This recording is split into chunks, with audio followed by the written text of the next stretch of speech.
What's happening, people? Just a little disclaimer before you start the podcast. We actually wasn't filming in the studio this time round. We were actually in a different location. So the acoustics weren't the best, but nevertheless, it was still a great podcast. Still had a great guest. We chatted loads of shit and had a good laugh. So yeah, enjoy. Do you care that you're abusing these horses, whatever? And this Scouse lad just turned around and he went, do you know what, lad? Sorry, I fucked your accent. Go on, you've got to keep doing it now. The Portuguese. He goes, I'm not very good at accents, especially on Scouse one. You've got to finish it with the accent now. Do you know what, lad? It does sound Portuguese, doesn't it? Right, well, he goes, do you know what, lad? And everyone thought he'd had this epiphany, and he goes, as long as he wins, I don't give a fuck.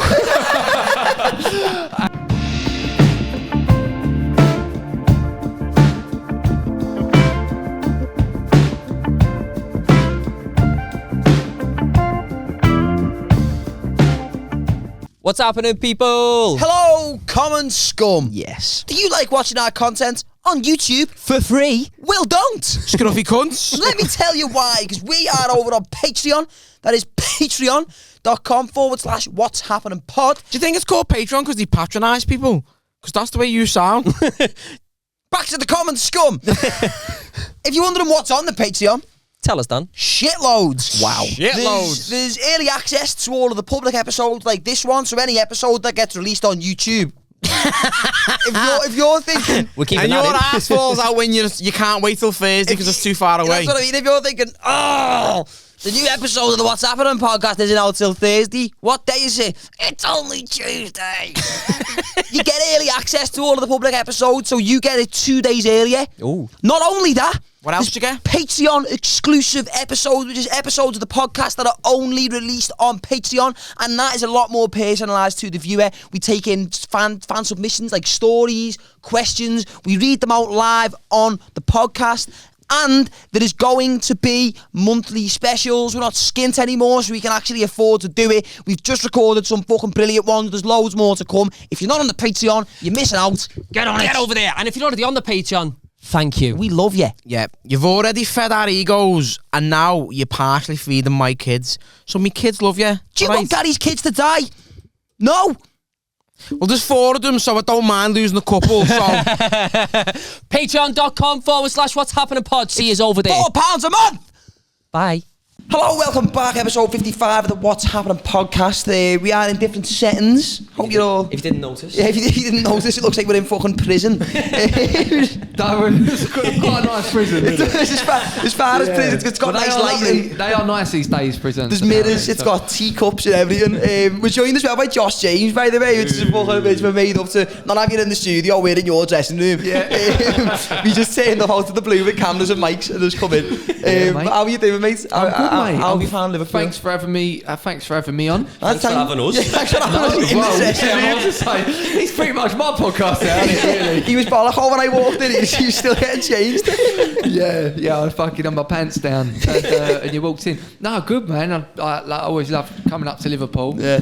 I just fucking love this city. You know what I mean? It's a cool place, isn't it? It is. Yeah, it's a cool place, and I've always felt that, like, I don't know. I feel like the people here to where I live in Essex, I've always felt people a little bit similar. Yeah. And that's why I've always liked it. Yeah. You know, because I remember when we first started coming up here for nights out when I was like 17, 18. And the rest of the country's a bit different now, but back then, what I remember is that obviously girls in Essex get dressed up very much. Yeah. You know, and they real, you know what I mean, get themselves dolled up. And I remember we used to go a few nights out at different places, Manchester, this place, that place. And the only other place where girls really done themselves up, like they did in Essex, was Liverpool. So it's like, let's just go Liverpool. You know what I mean? I don't really, we're sort of used to that level of makeup. Girls in Liverpool get done up to go to all the fucking shop, lad. But they just look immaculate, and we're like, oh yeah, let's just go there, man. Yeah. And always like great night out up here. Yeah, always. Man, I'm with you though. Everywhere you go in the UK, what are the shoes like? Mate, everywhere else you go, it's just students with Air Force Ones on that used to be white that have went brown. Yeah. And for some reason they keep them. Never once cleaned them. Never, not even a baby wipe, just one time, lad. Yeah, no, actually, that fucking annoys me. It knocks me sick. Yeah. It knocks me sick. Yeah, actually, that was more not annoying. Yeah, it does make me feel sick. Yeah. Like, I see, like, it just, and the thing is, like, I've got nothing against students, but like, obviously, like Liverpool in particular, it's well known for its unis as well, which may come as a surprise. But like the standard of education here is quite high, so it's full of students all the time, and they're just always just around places where I like to go. And they've got the Air Force on, and it's like, you know, when you wear leather shoes and eventually like the leather cracks a little bit and there's just brown cracks in the white leather, and it's Mate, if I ever had Air Forces, as soon as the toe creased, that's it. They're gone, mate. That's it. You can't wear them then. They're out of there. You can't wear them That again. can sometimes happen. I remember once I had a pair of Air Forces, black pair, and it was so frustrating. But like, not both of the crease. Just one shoe went. Horrible. I wore them twice. I'm like, I've either got to chuck him in the bin or go into shoe and try and nick another one. Like left footed one. I don't really like stealing things, so I'm not going to do that. So yeah, but do you know what? A lot of it on the comedy circuit. This is why, like, I got on your podcast, right? Yeah. Because I've always said, like, a lot of people on the comedy circuit, it's sort of like. It's sort of like this, sort of like uni students. It's sort of like almost like a uni vibe, isn't it? Really. Which is cool, but that's why when I saw your podcast, I was thinking through it, and I'm like, these lads look like me and my mate. And I'm listening to it, I was like, oh, they don't sound like me and my mate. And when I'm listening, I prefer watching your podcast, right? Because sometimes if I'm listening to it in the car, I can't fucking understand who said what. Or sometimes I won't understand what you said. There's been a big laugh, and I'm like, oh shit, and I wind it back, and I've got to listen to it a couple of times. And because your accent's so thick, and then I'm like, oh, that's what they said. And then I'm like, oh, yeah, that's really funny. That's really funny. Do you know the worst thing about it though? How many times do we go into the studio and we're like, we need to slow it down.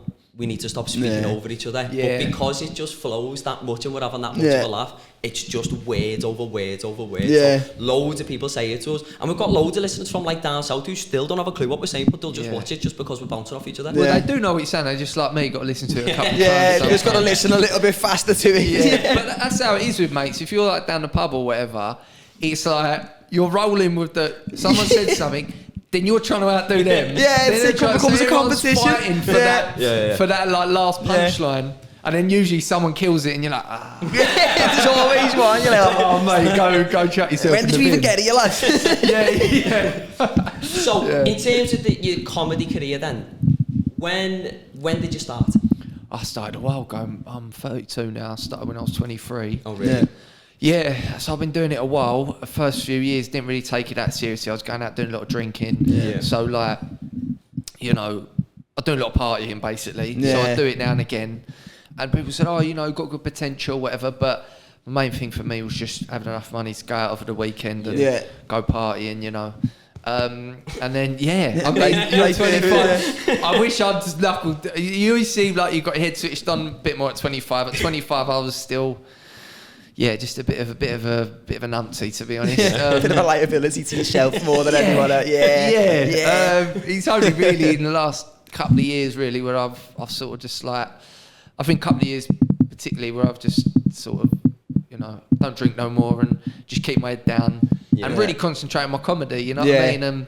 And I'm really working hard at it as well. Yeah. Because people see you on stage think whatever, and might see sketches and think, oh, you know, it takes a lot of hard work. And but people don't see it as well, especially like if they go to watch a gig or you say like you do a lot of sort of like sketches and that for social media yourself. People don't see the sort of work that like all it takes that don't make it in as well. Yeah. People just see that little 30 to 40 second video and think, well, that's how much time he's put into that. They don't see the fucking hours of editing it, doing all this. I mean, for me, the big one is the writing. It's like someone won't do something unless it's well written. Yeah. I won't never think, oh, let's just try and do this thing. Yeah, I'm the same with the writing, to be fair. I've there's been times I've spent like 3 or 4 days trying to write a 10-minute bit for like in the middle of a set. Yeah. And then after 4 days, I'm like, I'm not happy with that. And then none of what I've done gets used then. Yeah. Well, I always describe when you're writing stand-up, it's like, and I'm sure this is with most comics, but it's like turning a tap on, right? A bit of a shit tap, and it's running cold water. and you just got to keep that bucket underneath the water because sometimes it comes through a bit warm, and that's, you gotta catch it. That's the stuff you use, but you got to carry on writing. Sometimes I'm sitting writing jokes. And I'm writing them and I'm laughing about how bad they are. They're like fucking dad's jokes. But I'm like, I'm going to carry on writing because I need to get this shit out of my system. Because if I keep them going, then that might push me onto another train of thought. This is the one. The amount of times I've been just sitting either just like just tripping on like acid or something, and an idea's come in my head, and I've been like, I'm gonna write that. That's hilarious. And then I woke up the next morning really excited to read what I'd written the night before. Like there was one time in particular, the first time I'd ever tried to write anything when I was proper like really tripping, and I remember writing it and putting my pen down and going, the best shit you ever written. That, you know, I was like, I'm gonna get my head down, and then in the morning I'm gonna wake up all fresh, and I'm gonna read that, and that's the bit that's gonna fucking. And then I was reading it, and what I've been doing, because I was tripping so heavily, I'd write half a sentence, and then the next idea must have come in, so I'd just start writing another sentence without finishing the one before it, and there was like a 20-minute set, and not a single sentence was finished in the whole thing. Like. Yeah, I think like if anyone's looking to get into stand-up comedy, probably rule number one is when you're writing, don't do acid. You heard that at your face. There we go. You can have that one for free. Take that with you. Yeah, but doesn't help though. I reckon a bit of weed probably. People say weed, but I've never really been a weed smoker, but I think that's good for crime. But listen, if you can write sober, that's probably definitely do it. That's probably the best way to do it, isn't it? I can write when I'm stoned, but I can't get up on stage and do a set when I'm stoned, and I learned that very early on. Didn't stop me trying. It probably won't, but like I got on, and I was only about 6 months in. I'd written this like little 10-minute set, and I thought that's fucking brilliant. And at the time, to be fair, it was the best of stuff I'd written at the time. Yeah. So I was like, I'm gonna get on. But then I was getting a bit nervous, so I was like, I'll have a drink before I go on. I'll be sad. Yeah. And I went on, and it calmed the nerves a bit too much. Yeah. And I got halfway into it, and I was like. And he started saying all racist shit. And they're like, Danny, what was that? What's the deal with these gays? Like, just forgot where I was going. But yeah, no, I just lose. Or like my brain will start trying to work too much then, and I'll be trying to add in punchlines that were never in the set. Yeah. And then I just lose track of it, and then see, that's that. The thing with me is, obviously, I'm not a stand-up comic. And now more than ever, because obviously I watch him going through, like, writing his bits and whatever, it's like I can appreciate the art form of it. So before, like, all this, I'd watch stand-up comedy and be like, oh yeah, funny. But now I can watch it and I can appreciate the work that goes into it, because it's fucking hard work. And especially with yourself, like, you must have done quite a few shows. Oh, mate. So like, or like just like a few gigs where you've had to write like a new 10-minute, 15-minute all the time. I don't think I could do that. Yeah, because it's different having a laugh with people, but then actually getting things on paper and trying to perform it. Yeah. I think the biggest thing for stand-up comedy is like, there's loads of people go to me, I think I'll be good stand-up, and I'm like, I think I think you're funny, you've got your character for it, but one of the biggest things I think is the writing. Well, actually, I think it's the biggest thing is the writing. Yeah, it is. Yeah. It's like, because I see loads of natural. I mean, out of my mates, I'm probably like the least natural, like funniest one. They're all characters, and I'm like, any of you on stage would just be more of a character than I am, but. You couldn't, one, you wouldn't have commitment to keep on doing it. Yeah. When, you know, especially when you first start and no one's laughing. And two, the writing, you got to, you know, it's all about the writing, really, in my opinion. Yeah. So yeah. Yeah. No, the first set I ever done, you were there for it as well, weren't you? Wait, what? So, like, was it in Liverpool? No, it was Manchester as well. No. I went behind there in the lines. Like, Dragon's Den. Yeah, and I threw myself to the wolves like this way. What a start. Was this in the? I was like, pick me up from where? Yeah. I must have been 21, a few years ago, about 4 years ago, and I'd wanted to be a comedian since I was like 8 or 9. Yeah, and I knew I'd wanted to do it, but obviously I was 9, so like, comedy clubs aren't booking that. You know what I mean? No, it's a shame, really. Yeah, there's just not really a market for it. They're just prejudiced. Yeah, and as far as 9-year-olds went, I was immensely talented, but they just wouldn't have it. So like, I'd wanted to do it for ages, and then when I was like 21, I was like, right, I'm going to do it, because if I don't do it now, I'm going to turn 30, and then I've never done it, and then I'll never know then. So I rang the Frog and Bucket in Manchester. What? And I was like, right, I know you see like an open mic, or like they call it like a gong show. I was like, what's that? Beat the frog, innit? Yeah, so they explained the sort of premise of how the show worked. And they were like, if the 3 cards go up though, you're off stage. Yeah. And I was like, Sam, they were like, have you got 5 minutes? I'd never even tried to put like pen to paper to write. And I was like, I reckon I could probably do like 15. And they were like, we only need 5. You thought you could do 15? Oh no, I was just lying. Mate, when you first... when you first start... You're just completely deluded. Yeah. You are completely deluded. Yeah. You're like, 5 minutes? I'd fucking do longer than that. And you get up there and then you do your dick joke and no one laughs. And you're like, oh fuck, I'm back in trouble here. Well, the woman on the phone's being like, have you done any gigs? I'm like, yeah, I've been doing gigs on and off for 2 years. Yeah. I was like, I've probably got about a good solid 15. I had no material at all. And they were like, right, well, you've got to sign up. There's a waiting list for this many months. And then as I was on the phone to her, she went, are you free tonight? And I was like, yeah, why? She's like, someone's just dropped out of tonight's show. They're like, if you're free and you can let me know now for definite. She's like, I'll put your name down and you can come down and do it. And I was like, okay, yeah, sound. So I was meant to be in work till 7 o'clock, but I had to be there for 7 o'clock, and this is now like 5:30. So I phoned him and being like, look, I've got a gig on a comedy club. He's like, why? I was like, I'll explain later. I was like, I need to get to Manchester. I was like, can you come and grab me from work and take me? And he was like, yeah, sound. So he's got one about it, mate. That's a good lad, mate. he is, lad, he is. Did you die? Yeah. No, you never, you know. No, I did. No, you never. I'm sure I've still got videos. I've got the video on my phone. Like, I didn't die. He never got the 3 cards put up. He done I the full 5 got minutes. through the full 5. Mate, I need a mate like this. I know. When I've not done that well, he was going, no, you done all right. Listen, I give credit where it's due. If he's shit, I'll tell him he's My shit. mates are terrible. They'll come, like, when they first started come watching me. Heckling you, didn't they? Mate, when they first went out, I weren't that good. They were like, yeah, Jamesy, that was fucking shit, mate.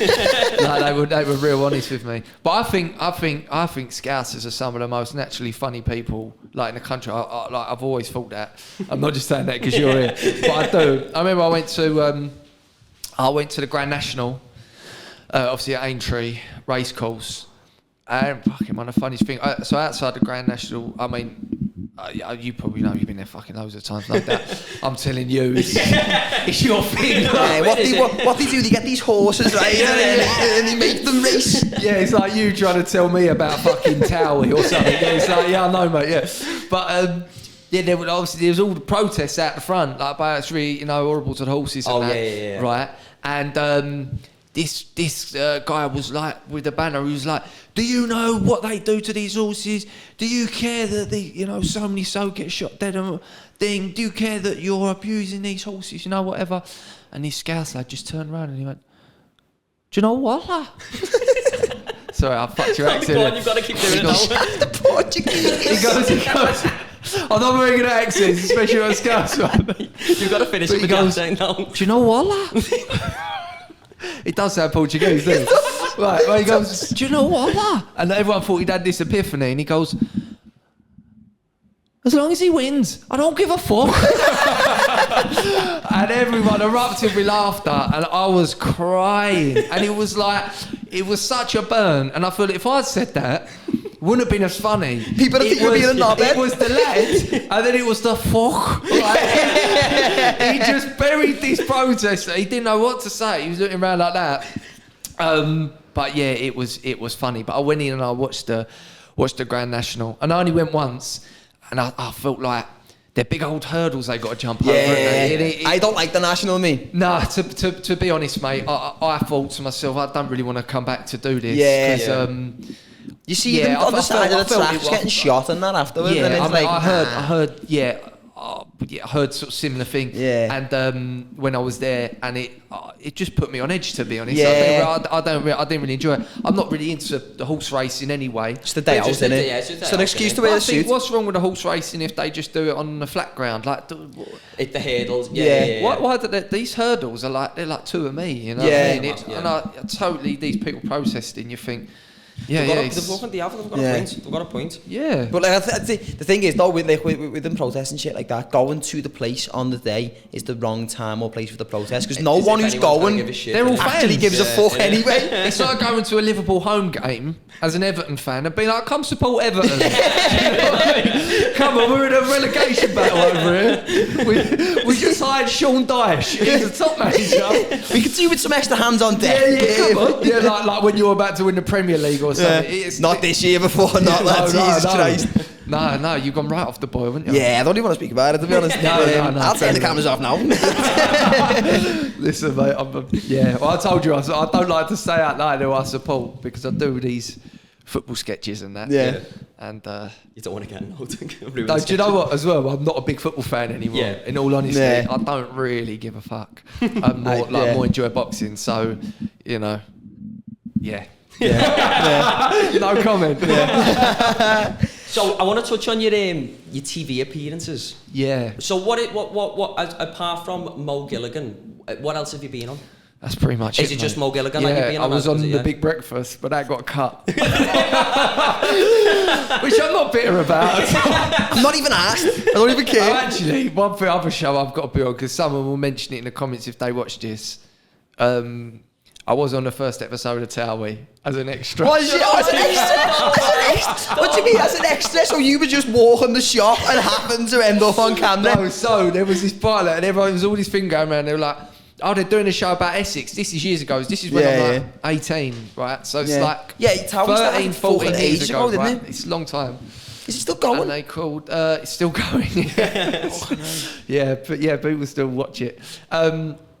It's not as big as what it used to be, but Yeah. but they called my dad, like, used to take photos and that, and they were like, oh, Amy Childs used to get a haircut in the hairdresser opposite, and they're like, oh, we need a photographer for this pilot, for this new show about Essex.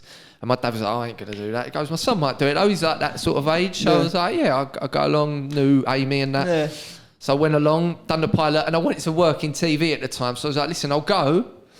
I wasn't hoping to be in there, but I was like, I'll go, I'll hand my CV out, I'll try and get some work experience. Yeah. So I was like, cool, nothing coming to work experience. So I was like, oh, you know, whatever. And then anyway, it was like, oh, this show about Essex tonight, it's the first episode, and we're watching it, and I'd done the pilot, so they're like, no, this won't be on the main thing.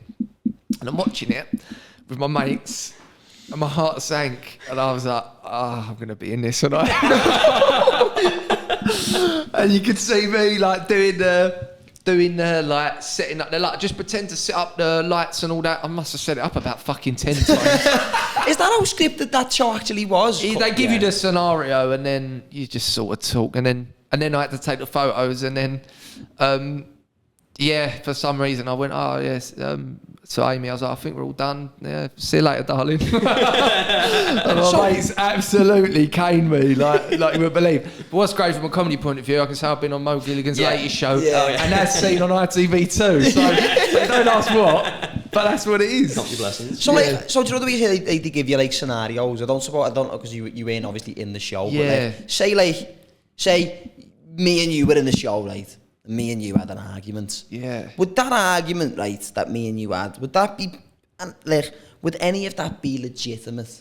I think it is. I don't know how much they sort of ramp it up for, like, I mean, at the end of the day, these people want more airtime, don't they? So they might ramp it up for that. I don't really know. I've not really been around it, and but yeah, I think they set it up in terms of all the drama's real. Yeah. But like, it'll be like, someone's in a wood, like walking their dog, and they bump into a person. Just in the same. Well, you're in the same. I mean, like an Epping Forest, for example, which is massive forest. Fancy seeing you know what I mean? With a camera crew? Oh my God.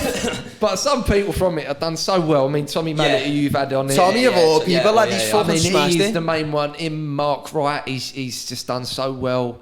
What's Mark Wright doing with himself now? Do you know? I mean, with Michelle Keegan, yeah. Fuck off, is he? But he's got also, he does presenting, but he's real springboard for him. I can't believe she'd do that to me, Michelle, you know. Yeah. I can't believe she just jumped the gun like that. I thought we were waiting for each other. Whatever.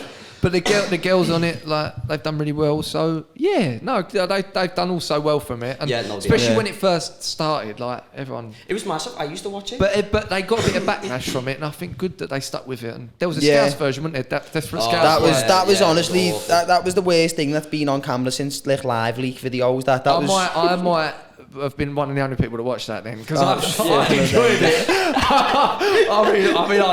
I'm a fucking idiot. I like all them programs. Was it what's her name? Amanda Harrington. Right.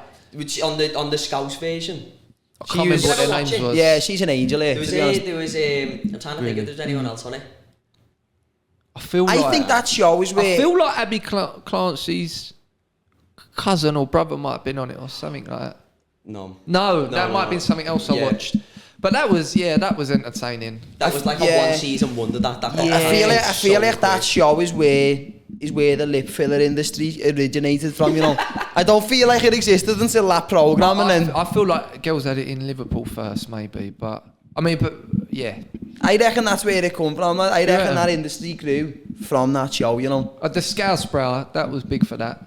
Remember that became an actual thing for years. It is a thing. Yeah, it shouldn't be, but it is. Big thick eyebrows, wasn't it? Really dark. Yeah. Have you seen that thing that Beard's getting does that? I'm just making sure you haven't got it done before I say it. Oh, okay, I was double checking. It's like, he can either get their eyebrows laminated. Really? You know what I mean, don't you? Laminated? Right. So, no, I doubt they actually laminate the face. I don't know what the process is, but it looks like they've got a little comb and combed their eyebrows up. Oh, so it pushes up? Yeah. It looks so weird. Yeah, it looks like they're like... Looks like eyebrows on GTA. Yeah, look like Dracula's eyebrows. Well, it's weird, you know. It's fucking dead strange. But so many girls are listening have got that. It does look nice as well. Hats off to you, innit? You know what I mean? You do you. Yeah, exactly. It's a different style though, isn't it? Yeah. I don't agree with you, do you, at all? Actually, I think they present yourself accordingly, to be honest. You're in public, you know what I mean? There's other people who are going to see this. I don't mind that look. It's different. But I don't get it. Where's it come from? I think it's with anything, though. I think when a new sort of thing comes around, everyone's got their opinions on it. But I think it's just been that long now that it's just the norm. Yeah, I prefer the Scouse brow to the flicky eyebrow. But yeah, I agree with you on that. You know. But isn't the Scouse brow a thing down in Essex anyway? Yeah, but I think they got that from the Liverpool girls. So the swapping. Yeah, like as in when girls had the big thick eyebrows, I remember people would call it Scouse brow, so it's 100% come from Liverpool. Yeah. You know. But we've got something. I'm just saying, the Beatles, the Scouse brow. I was watching a video. Your best, you got the great exports, you got the Beatles, you got Steve Gerrard, you got Liverpool. But do you know who's my favourite Scouse export? The What's Happening podcast. What's Happening podcast? No. Number one. Darren G. Mate, I love Darren G, man. L5 alive. L5 alive. Why you sound Portuguese again? Mate, what's this Portuguese? Yeah, this is the Darren G Portuguese version. Man, he's fucking great, isn't he? He is the most entertaining geezer on earth. Do you see the one where he was in Birmingham or whatever and the geezer come out of a hammer? He's like, put your hammer down, dickhead. Put your hammer down. Oh, mate, so, do you know what? But he's a big advocate, isn't he, for like, for knife crime. And I think that's great, because he looks like the sort of geezer who's most likely to stab you, doesn't he? You know what I mean? I'm like, what a great advocate, because if he goes, don't carry a knife, I'm like, listen, mate, you fucking... He's fucking massive. If he says, don't carry a knife, stay in the kitchens and all that. Do you know what? I've got a funny story about him, actually. It was a few years ago, right? We went to Amsterdam, and that was the time where it was right for everyone to just shout L5 alive. Like, he used to go anywhere, he used to go, everyone used to just shout it. So it was when it first started, when he started coming on Instagram, right? And we were in Amsterdam, and we were stood at this canal. Obviously, we'd been like fucking smoking all day and that. And we were looking out at the canal, and my mate was doing a video, and I was messing around, L5 alive. But my other mate was behind me, recording. And what he'd done is he'd sent the video to Darren G. Oh. And Darren G put it on his Instagram. That's it. You couldn't see me, no, you could just hear me shouting L5 alive, but he made me smack the worst whitey because he was saying that Darren G was behind me. Oh. Just like, you know, Ned. He made me the worst whitey. And I didn't know what to do, and I was thinking, do a message him and say sorry. Yeah, thank God. I was going, I don't want him thinking I just walk around shouting L5 Alive. That's his thing. I'm from L12, I was only messing. He might like that. Yeah, no, I think he did. He put it on his Instagram. I mean, Yeah, of course he does. Help me find this little dickhead. what were we all right there? I think I might have to jump on. Sean, yeah, what we'll do, you go and... pick this up Yeah. after, man. yeah? You go, Yeah, we'll be watching from the theatre, are we? Yeah. Sean, we'll go. Time for another word from one of the sponsors. Big news. It's hunting season. Technical's Hunt for the Yeti is now officially underway, Nice. and they are giving you the chance to win a prize worth up to £3,000. Ooh. The prize includes... Nice one for that, Danny. I'm going to have to read this out, right, because there's loads. You can win loads of prizes. So listen up. Listen carefully, because this is incredible. You can win the Yeti Tundra 35 cooler box, right, that can hold up to 21 cans. So if you're feeling thirsty when you're out on a little walk or something, there's loads of cans in there, so you'll be sound. Third generation AirPods, Millpole head torch, Catdium, B3 water filter, the Yeti Rambler 12-ounce bottle, Technicals Metropolis 33 litre backpack. It's a big backpack, that. A 1 year subscription to Spotify. That alone's about $11.99 a month, so you're saving yourself a fortune there. You can get the Protein Works Ultimate Whey Bundle, plus the entire brand new 22-piece Q2 collection from Technicals, Q2. That's all the brand new gear they've got. Incredible. Get involved, because this prize is ridiculous. The technical team will be hiding in a secret location in Liverpool City Centre on Wednesday, the 26th of April. And it's up to you to find them. So head to technicalsbrand.com to discover more clues and learn how to enter the contest. And if you fancy getting yourself any Technicals products, like this, or this, head over to technicalsbrand.com and use code Happenin10 at checkout for a cheeky little 10% off, courtesy of us. You're welcome. Bit of context for all the listeners, by the way. This is part 2 of 2. I've only just noticed how not straight that camera is. It's cutting your head off. Is it? It is what it is. It is what it is. It We've is. made do today. But yeah, so, just to recap, so you just went on, you opened for Babbitt Sunday. Babbitt Sunday, done it. Mate, I'm so blind. Oh mate, I'm the same. I don't know where my glasses are. Can't find them without me. I literally need to wear contacts, but yeah, there you go. But yeah, we just come off stage. Babbitt Sunday's done his thing. Yeah. I opened. And yeah, we were just discussing the layout of the room. It was an odd shape. It was. I didn't think we were going to be in there, to be fair. We won't say where we are though. Yeah. No, we will not name. we'll believe that. Yeah, no, it was a funny shaped room. I had the people, they didn't like that, did they? When I said about, the girl went, I was like, where are you from? She goes, posh Liverpool.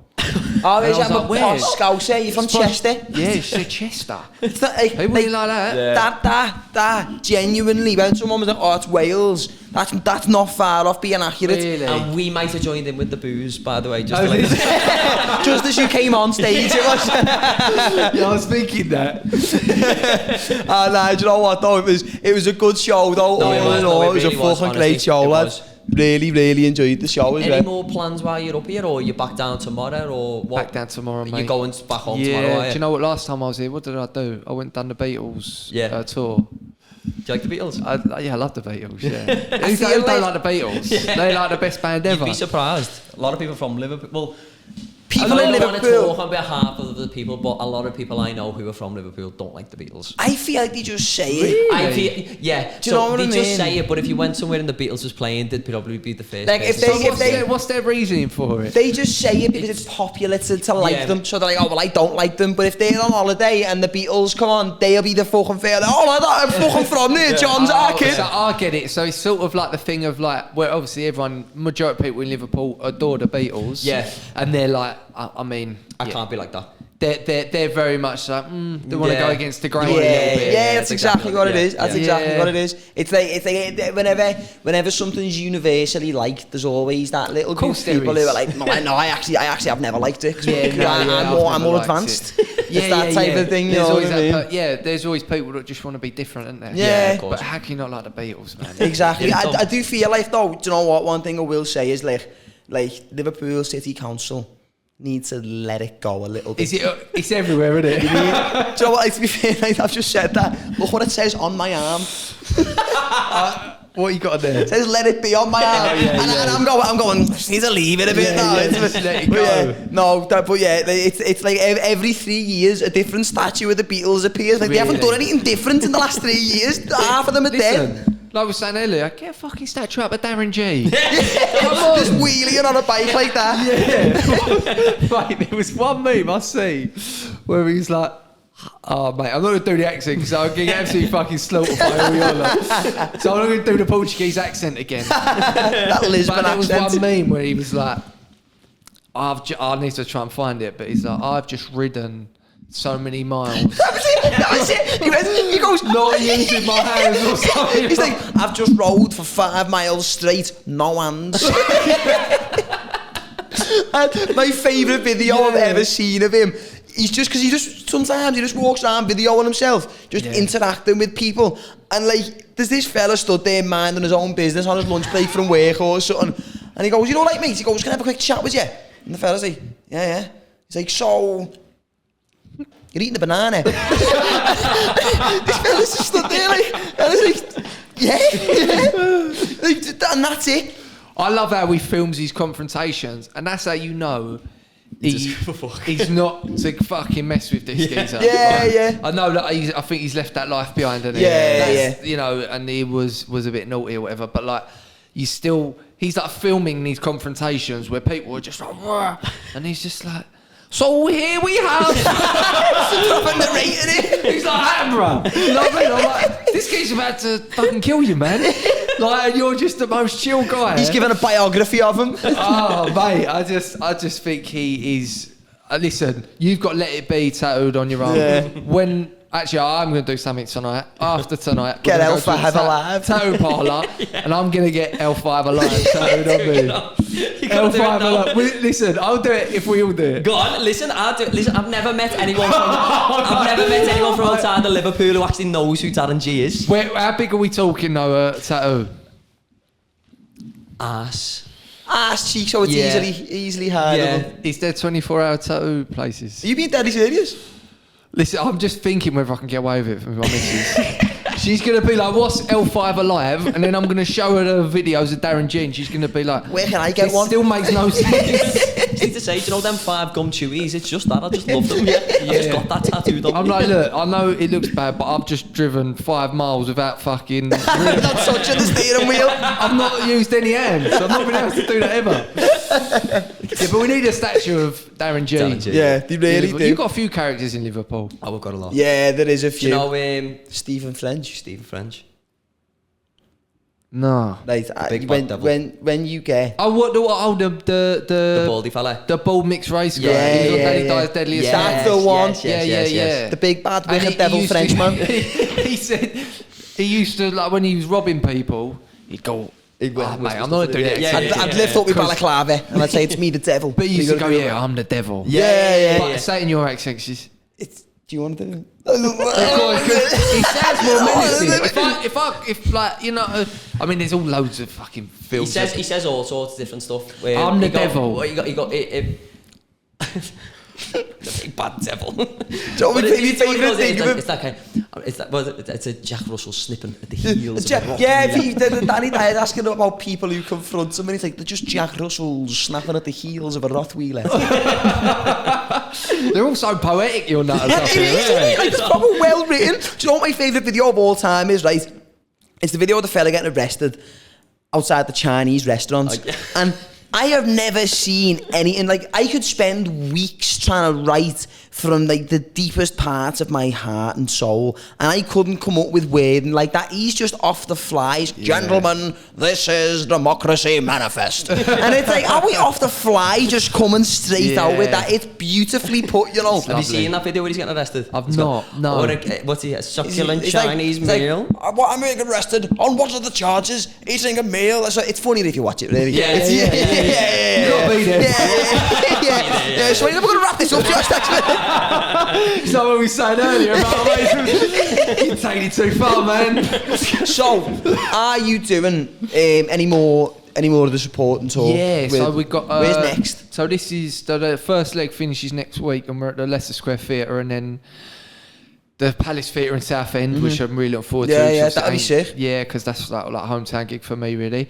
And then we're doing, we've got a bit of a break, and we're doing a second leg. The third leg's when it gets really cool, like doing like Hackney Empire and going to Ireland. Nice, that'd be great. I've always wanted to go to Ireland. That'd be wicked. I don't know. Been to Ireland, no?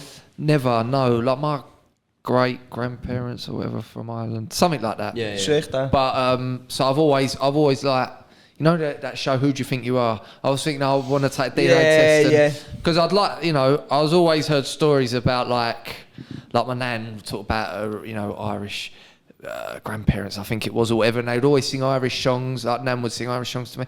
So I'm just like, it'd be cool to go check that out, because it's still like, I mean, I'm very much English, but just that's that'd be good though. Your heritage, it'd be cool. But it's Dublin and Belfast. But that's the thing, I don't know how well I'm going to go down out there, because I'm very English. You are the most English man there is.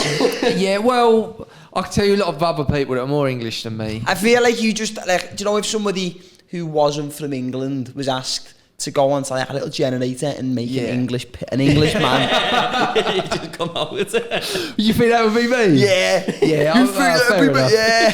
Fair enough. But that's the funny thing about Liverpool, is you feel removed from England, don't you? I mean, at times, like, I don't wake up every morning and I'm like, oh my God, where am I? but I mean, it goes more so down a political route. Yeah. And like, obviously, a lot of that stuff that happened before I was born. know, yeah. And it was before my. So do you feel any attachment to, like, say, the English football team, for example? So it's not really. No. It's not like But I don't watch international football generally. I think it's a bit shite. It's because it stems so far, like, family-wise. So it's like when you're getting brought up on that sort of, they've not asked, and it sort of then carries down into the generation where you sort of start believing that yourself, sort of thing. Yeah. It's not so. It's the only divide between, well, what I think anyway, between like the international football is you'd go to a game where England are playing fucking Spain, and then there's people singing about Scousers. Yeah. That's the only thing, you know what I mean? And I'm not saying I've never been to an all the England time, game, so I've never seen that stuff. It's not even myself, not like I've been to an international game, I've experienced it, but like there's been videos of people at the box, was it the box park or the box yard at Wembley? Probably Box Park, Wembley is one in Croydon, and and there's people singing, about Scousers and whatever. So I just feel like that's where the attachment comes from, and if people see that anyway, even though it's only probably the smallest, minutest of people, it's like, no, that's everyone then. Yeah. Do you know what I mean? So it's not like I don't feel like a disconnection or anything like that.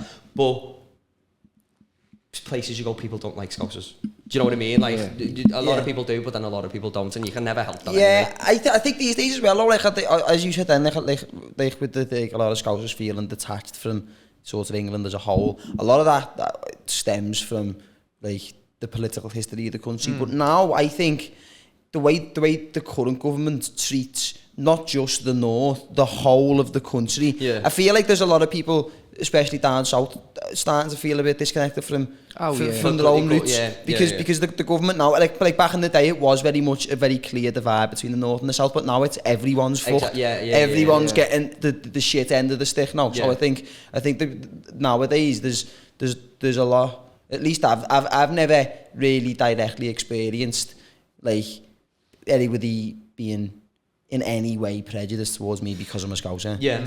I think nowadays everyone's fucked because of the government. It's not just people live in a certain place now. Yeah. They don't really support any of their own people. And I think you go to different parts of the country. They're always, I mean, you boys, you're from Liverpool, you've got a very clear identity of being from there. Yeah. I've experienced it going different parts of the country. I've got a very clear identity where I'm from. Yeah, you know what I mean? I'm very much where I'm from. Yeah. And you know, I felt like I've heard people say stuff to me before or whatever, and I think that is just yes, mate, it's just like certain people or certain parts of the country are not going to like her, and that's just it's what it is. It's just you're not going to be liked by everyone. No, I mean, you find out that a lot in comedy. Some people absolutely love you, and then some people can't fucking stand you. Do you know what I mean? So and that's just how it is, really. Trouble is that a lot of people don't often get themselves in that position to realise they're not actually liked by everyone. You know what I mean? When you're doing stand-up, you're doing comedy, it's very obvious. Okay, they find you hilarious, but they're really not into you. And you're like, oh, okay. Because when you first start comedy, you're like, no. everyone likes me. It's because you're playing a lot of local places when you first start out as well, so you're not really But also, you think I'm a nice guy. You think, listen, I'm just like, I'm all right. You know what I mean? Trying to make you laugh. Yeah, I'm all right. And then you find out, actually, some people think you're a bit of a cunt. Yeah. You know? Time for another word from another one of the sponsors. This time, it's T-Trades. Bobby, what does T-Trades offer? Well, what doesn't T-Trades offer is probably the better question. T-Trades. T-Trades offers live courses on trading with cryptocurrency. She also offers crypto guides, stock market guides, understanding debt guides, and financial freedom guides. Also, if you want to invest with Tyler, please head over to t-trades.com. All the information will be on the website. Link to it down below in the description. We love you. Has there ever been a gig that stands out to you where you got either like a really bad response from the audience, or there was, because obviously it's not very often, but you every now and again, I'll go to a gig, even sometimes in Liverpool, and it's like shut up knobhead from the back, and it's like, to be cheers honest, mum. My hardest gigs have been in Essex, to be honest, because people they very much go with the mentality of like, That's not the norm. I've paid my money. Oh. Make me laugh. You think you're funny? Yeah, you know what I mean? That sort of thing. It's like a challenge to them, innit? And if you do well, then I absolutely love you. Yeah. But it's like you know, you go a lot of places, people there for fun, like, well, a comedy night, we'll enjoy it. You know, I found that's a lot in where I'm from. People are like, "Come on, make me laugh. I've paid my money." Do you know what I mean? That sort of thing. They're like demanding a service then, aren't they? Yeah. But it's like anything in stand-up. No matter how long you've been going, you get better and you get better. But you have amazing gigs, then you have gigs that are okay and all right, and then you don't obviously die as bad as you did when you first started. But it is a bit like a roller coaster. Yeah, do you know what I mean? I found that. I mean, don't get me wrong, I'm still very new to comedy in comparison to even people like yourself who've been going for fucking years. Like I've got like 2 years under my belt, and in comparison to other people who've started when I did, I've managed to go and I think it's mostly because of the podcast, to be honest, but I've managed to go a little bit higher up, maybe faster. Yeah. But like, especially when you first start, and like, you could do a gig on the Monday and you absolutely smash it, and then you've got a gig booked Thursday night, and you're like, oh well, Monday was great, so this is going to be set, and you go there and you come out to the gig and you're like, they really disliked me on a personal level. Yeah. It's difficult sometimes. They're all England fans, probably. Probably. Yeah, do you know what I think it is? It's like now I'm at a point where, like, I know, and I hope this don't sound arrogant, but I know I'm going to go out there, I know I'm going to get laughs. You can hold your own up there. I know I'm going to get laughs. But it's just, at what level is that laugh? Is it a or is it a, or is it a big round of applause? Right? And if it's not, I mean, this is why I'm worst critic. If it's not few round of applause, absolutely raised the roof, smashed it, right? I'm like, right, what could I, you know, you sometimes talk about the room, but I always go to the mentality of, what could I have done better there? Should have been better tonight. Why didn't this work? You know what I mean? I'll try and dissect it, but I think that's how you get better. Yeah.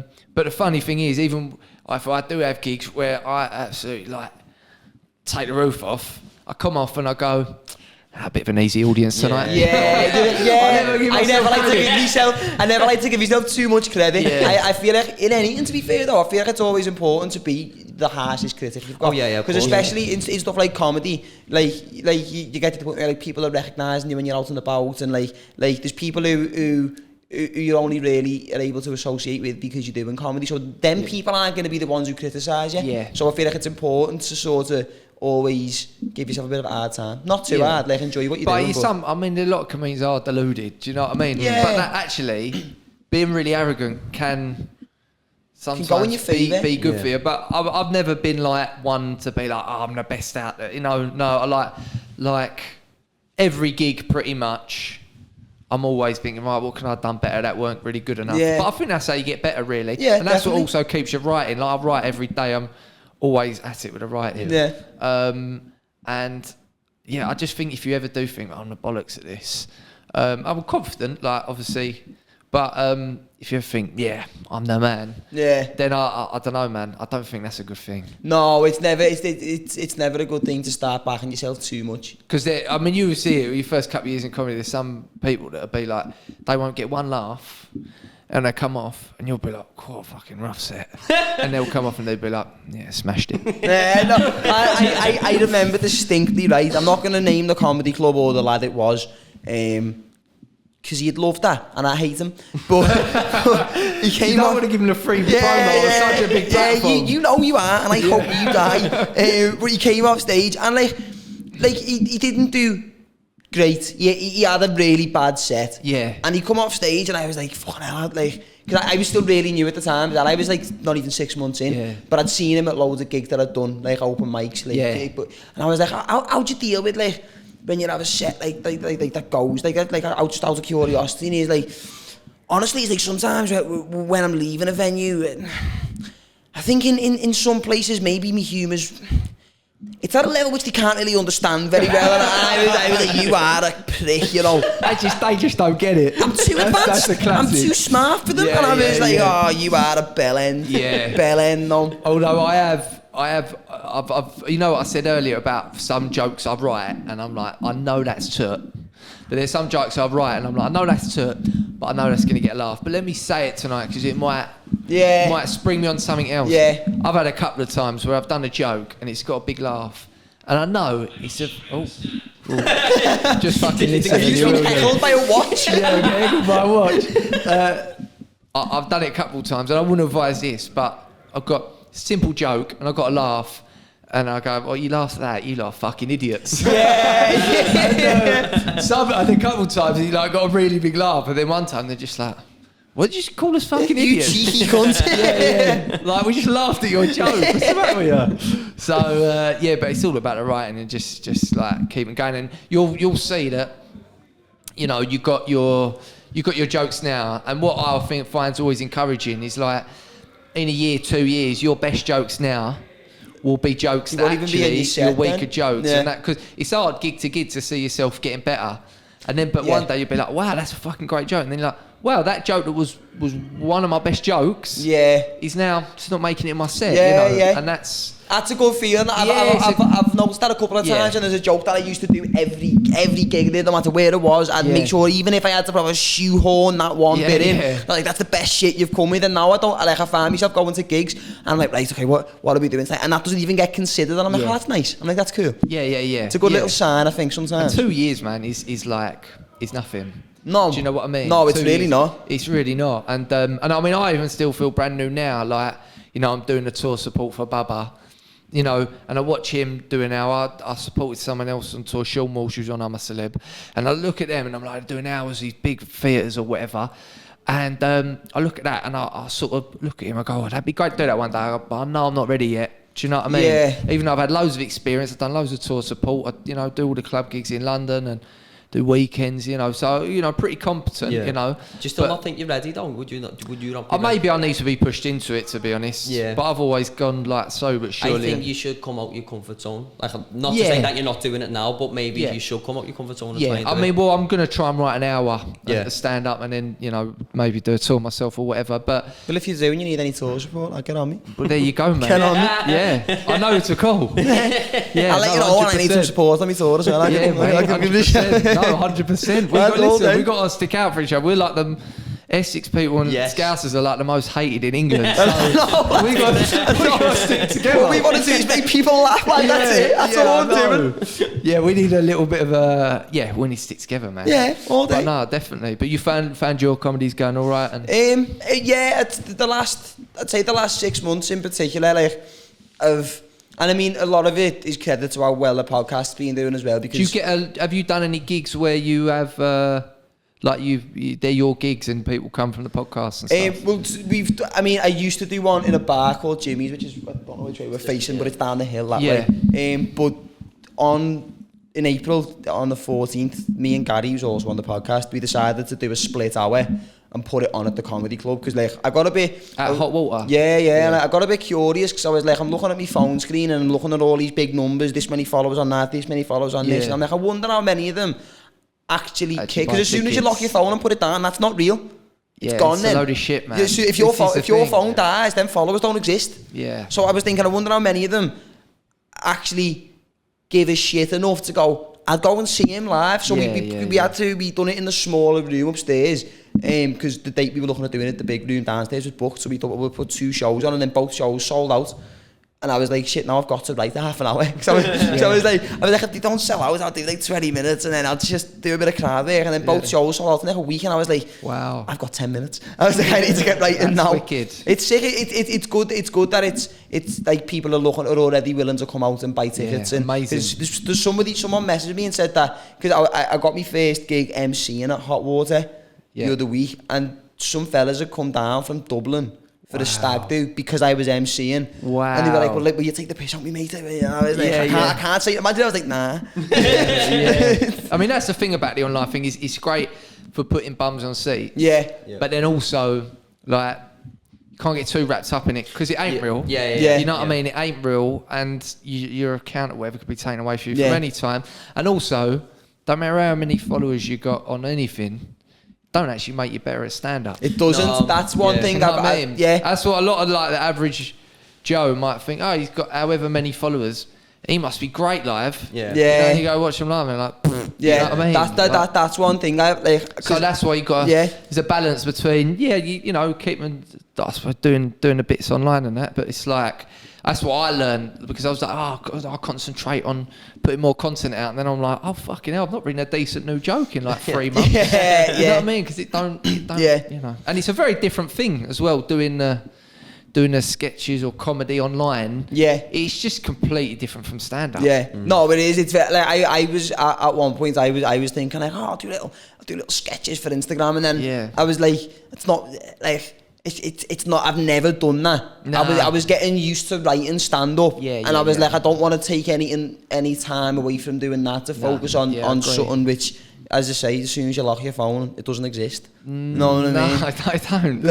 I'd rather make people who are sitting there who've just paid 20 quid to come in laugh than someone who's going to look at it on the phone and go, and then scroll past it.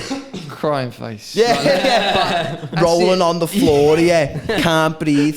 Scroll past to the next one. That's so true though, isn't it? I'll just be sitting there stone face and be putting crying faces. It's nonsense. And you just can't beat like getting a really I've had like viral videos and I've never actually felt that great about it. But we've had clips that have done like 1, 2, 3, 4, they're like 5.5 million views, and it's sick because it's like it happens, and then you're like, oh, is that it? Now what? Like, so what? You know what I mean? And I feel a bit like loads of people got loads of followers now, whatever. And the online thing now, I just take it or leave it. It's just like, oh, so what? You know what I mean? Like, it's so easy to go on a page and press follow.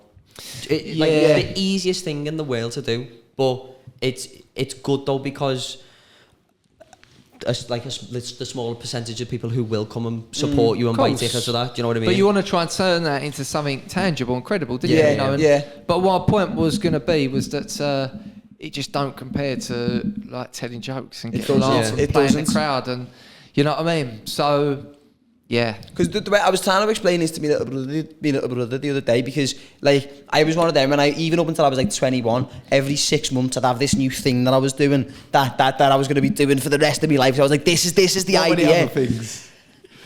A gamer. The Beatles tattoos, Well, no, like because I've always been interested in MMA, right? So I'd always wanted to have a go at training that and maybe fighting. I reckon you'd be quite good because you're quite slim, so you'd be probably a lower. Well, I'm not trying to brag. You're how tall are you? 5'11", 6'3". 5'11", yeah. So you're somewhere in between there. Yeah. So you've got a good physique, I think. For no, I am in great shape, but so I was like, I wanted to have a go at that. So I was like, because I've always loved watching it since I was a kid. So I was like, I wonder if I could do it. So I started training. Yeah. I had a couple of like white collar fights, like nothing serious. In MMA? Yeah. Jeez. Not bragging, undefeated. What was you, 2-0? 2-0, yeah. 2-0. Yeah, nice. Yeah. If we count having straighteners with my little brother, I'm like 17-0 or so. Right, but Paddy the Baddy's going to be shitting himself. Yeah, no, I've walked past him, he's put his head down. It's one of them. He's done well. Put his head down because he was thought he was looking in a mirror. But yeah, so like all daft shit, like just every 6 months I'd have a new idea. But I'd always wanted to do comedy the whole time. So then in the end I was like, why have you never done the one thing you actually want to do? And then it did it. It started working a little. And then I was getting good feedback. But like the thing always was like, I was always fascinated by seeing like, okay, these people are following me and they're liking things and they're commenting all these emojis and that. I was like, I wonder how many of them are actually asked. So then I was like, well, let's start putting shows on. So the first couple have sold out, so we're going to try and sort of take it to a few different cities and see if you ever need an act, mate, and you do any split bill things. Well, I do want to try and, because I've never done stand-up down south. I've never. Have you not? Never, and I do want to. I'll give you some emails to people. Send us over. 100%. I'll use you as a reference. Yeah, mate. Yeah. No, please do. Sean? Yeah, man. Get you, Darren G, down. Yeah, we'll come down. We'll ride all the way to London and won't touch the handlebars once. Mate, if you could control that madness, Darren G would be a great stand-up. Man, you'd be fucking brilliant, lad. He'd go on the stage on the bike. Just fucking wheelies, no hands. L5 alive. Fuck me, man. Gonna have to get that tattoo now, no? How did you even know who he is? Like, how did you? Have Mate, you just I've stumble got to be across him honest. one Like, day? Scousers online, like, you got a good thing. Like, you got almost like a niche subculture of comedy, which I just fucking love. Like, not just Darren G. I mean, probably my favourite account on Instagram is Animation Fella. He's one of the great. It's so mad that you're on to him, though, you know. Mate, I love him, man. Because right, we were saying so funny. We were saying the other week, right, about this like thing that went walkabout in the Isle of Man, didn't we? Yeah. And it was like all over the Isle of Man, like TikTok. So anyone from the Isle of Man who was on TikTok, that video was coming up for them. And I was saying it's weird the way we'd probably never see that because we've got our own like characters, just as you've probably got your own characters down Essex who were on social media that we've never heard of. But it's weird you being from there and knowing all these people anyway. But do you know what it is? Is one thing I'd say is like a lot of things Animation Fella brings up, like the culture of like Scouse lads or whatever. It's very similar to the culture. So like he got different ones. When he put a picture up of like Gandhi and that, like just like I don't know, the Christmas markets and shit. This beard's got the big fair jacket he's got, on. like, the Mazzoni t-shirt on, Mazzoni or whatever you call it. Like I'm just like that's blokes like down my way, like Winter Wonderland and stuff like that. Yeah. Just cracks me up. And mate, so many of them, like the ones that actually kill me. The one that's probably the funniest one I've ever seen is they're in Ibiza. And they've got a flight in like a couple of hours. Like they don't want to go back to their life. Just up twisted. But it's the way that the characters speak, like really deadpan, is just so funny. Yeah, man, I just love Animation Fella. I do think it is the funniest. We're gonna clip this and tag him in them clips. Mate, I honestly think it is the funny. I'll chuck it. It's the funniest account on Instagram. He's one of the better meme pages about like. But he's so unique. Like there's only one of him. Yeah. It's like someone's made the memes into like a little mini series. You know what I mean? Mate, it's just the way that they deliver the dialogue as well. Yeah, it's so funny, lad. And the way they say "lad" as well. It just fucking does me, mate. Come on, lad. Absolutely. Mate, it just absolutely does me. Or the ones when they're having the turnouts and they call him the backdoor bandit. And he's like, they go, where the fuck is he? And he's in the taxi home.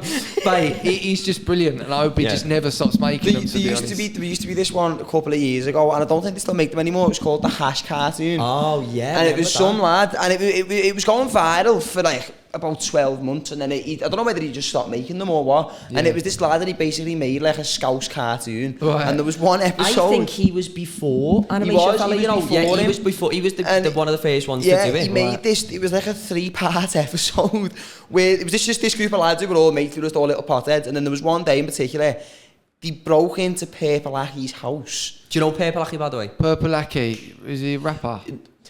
No, hold on. Purple, I do He's know. a toucher. He's not a rapper. Oh fuck, Purple Aki. Yes, yeah. Didn't he get in bother for something? Yeah, so years ago, he used to go round, and he's like this big, like 6'8", big, massive black man. And he's from Liverpool. Huge. Yeah. I read he had beef with someone, didn't he? He's like, let me touch your muscles. His thing is, you go over to lads on the street who are in relatively good shape, like me and yourself. Yeah. And he'd be like, hey, can I just feel your muscles? And then people were like, what the fuck? And then there was one day, he tried to get some lad coming out to the gym, and this lad shit himself and ran away. Oh, sorry. Door. Oh, we've got to leave soon, I think. Hello? Was that next door, maybe? Yeah, I think they're probably getting us out. We've got to leave at 20 past. We'll be done in 2 minutes. Yeah, Then we leave. maybe Is that all right? wrap Thanks, up my in love. 5 minutes, then we'll be out your Sorry. way. Cheers. Thank you very much. Um, Yeah, so he got some lad coming out the gym and this lad shit himself. He's been like, "Can I touch your muscles?" This lad's legged it and ran away. And then he's chased him to a train track. The lads fell onto the tracks. And he died, didn't he? Yeah, he jumped over the tracks and died, and he got in a lot of shit for that. But he's just notorious for being like a nonce. Yeah. Oh, That's wow. what he's just notorious. Like years ago, he probably wasn't as funny as what he is now because of the social media presence. But anyway, back to your hash story. Oh yeah, so anyway, they broke into Purple Aki's house in this cartoon because he was growing this strain of weed that no one else could get other than him because he was growing it. And this cartoon went fucking viral for like 12 months. And it was just, and like the cartoons were dressed like Scouse lads. They had the big house coats on, they had the trackies and the Air Max on and shit like that. I'll send you it. I'll find it and send it to you, right? Because the animation fella's a lot more like static and like, oh lad. This was like a proper cartoon. This was like a proper cartoon. Yeah, It was sick. Had the accents and everything. Yeah, if you like It all was the cool. stuff, mate, send it to me after. We'll get it sent over to you. Thanks for getting this far on the podcast. Now for a little word from our sponsor, Orange County CBD. Put them on the screen now. Here we go. Orange County CBD, use code HAPPENIN10 at checkout and you get 10% off all orders on all products, whether that be your CBD oils, you've got your jellies, you've got your vapes, which are a healthier alternative to the likes of your disposable vapes with the nicotine in. And now they're also doing a skincare range as well. So if you want gleaming skin, like ours, Orange County CBD, and use code HAPPENIN10 in the checkout for 10% off all of your orders. We love you. We're gonna We're gonna have to wrap Boys, up. thank you so much for having me on. When next time you're back up, make sure you come to the Yeah, studio. yeah, absolutely.